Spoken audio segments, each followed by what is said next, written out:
Hi there. This is a homily for the 28th Sunday of the year in Ordinary Time. And as you know, I've said this before, in Ordinary Time we learn a lot of the details of our faith. And today we are hearing about two meals. Both of them are in the future in relation to the people that are being spoken to. And what you have here in reading one is a prophecy coming through the mouth of Isaiah that on this mountain the Lord of hosts will provide for all peoples a feast of rich food and choice wines.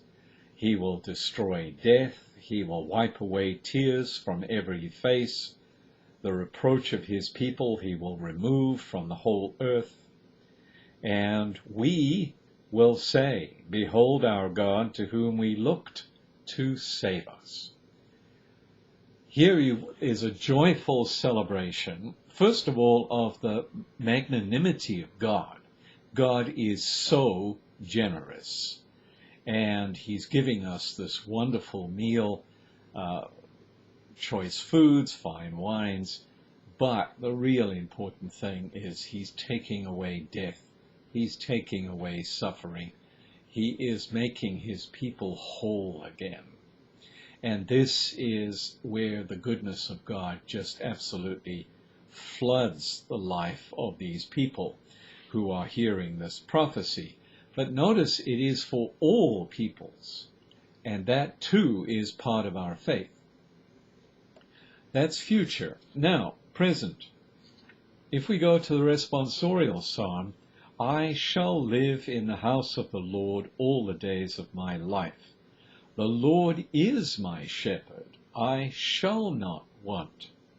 So in other words, in my present time, I am again experiencing the boundless generosity of God, that what he is doing is shepherding me. And his shepherding involves giving me repose when I need it, leading me beside restful waters, refreshing my soul, guiding me on the right paths, protecting me when I'm in the valley of evil. He spreads a table before me in the sight of my foes. Only goodness and kindness follow me all the days of my life. There is a glorious vision of the present. There is a glorious celebration in the mind of this psalmist for the good things that God is doing, even if they may not look good right now. We will only start to appreciate a lot of what God has done for us when we look back 2 days, 5 years, 50 years. We begin to see, yeah, actually God was helping me and protecting me and guiding me through life, which is very awkward and very complicated and quite often filled with suffering. Then in the second reading, you have one man, Paul in this case. He's writing to the Philippians to tell them something. And what he's doing is he is celebrating the way God is shepherding him, if I can use the word from the psalm. I know how to live in humble circumstances. I know how to live with abundance.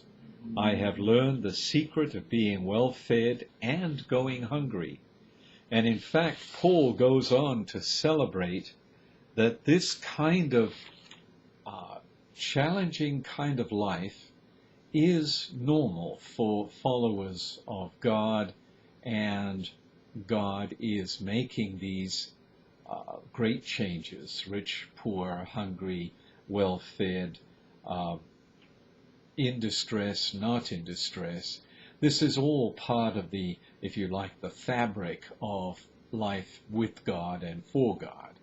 So God's providence means a lot more than simply everything's going to be beautiful. Everything is going to have rich and powerful meaning, and I will be consoled in that, even if it takes time for me to be aware of the consolation. Then in the gospel, you have another meal, and you have Jesus talking about the future, the kingdom of heaven. And here it is a king celebrating a wedding feast for his son. Of course, you can see the connections between this and the book of Revelation, and the wedding feast of the Lamb in the book of Revelation. So what you have here is servants being sent out, find the guests. Well, they're not all coming.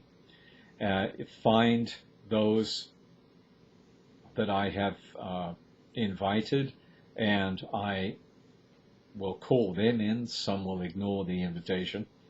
And of course, this is the way we deal with God. We ignore his invitations. We just flat out reject what he's asking us to do, because we know better, don't we? And of course, God, how can he possibly know what's involved in my life? Well, let's get our act together. This is God, after all. And consequently, yes, he does know. Now, the servants also get attacked by various of the people they approach. And finally, he says, go into the main roads. They go into the streets, and they find good and bad alike, and the hall is filled with guests. Again, we're hearing a picture of just how generous God is. Not that good and bad are simply going to get away with everything, but what it means is that everybody gets this bounty, this magnanimity just thrown into their lives. And basically, because God is good, God is generous, God is kind, and the question is, how do we respond to that? And Jesus lists the various kinds of responses in his parable.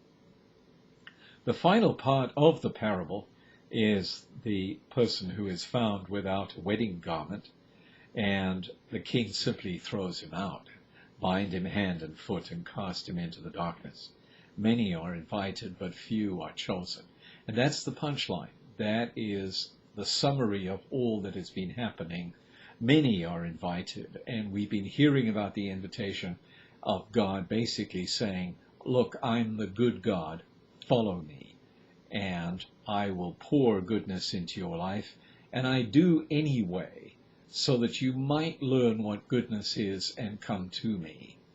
But as we go through the different responses, some hear the invitation and ignore it, others flat out reject the invitation, others kill the messengers who are bringing the invitation, and finally there are those who are destitute, who are poor, who are homeless.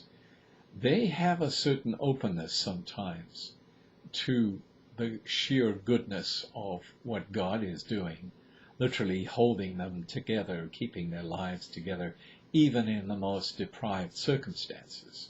And that brings us back to Paul and his experience, where he can handle all the different kinds of vicissitudes, because the one thing we can't control is what gets thrown at us.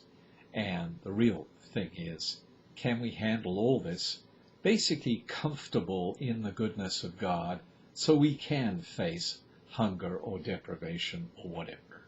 It's a beautiful message. Thank you.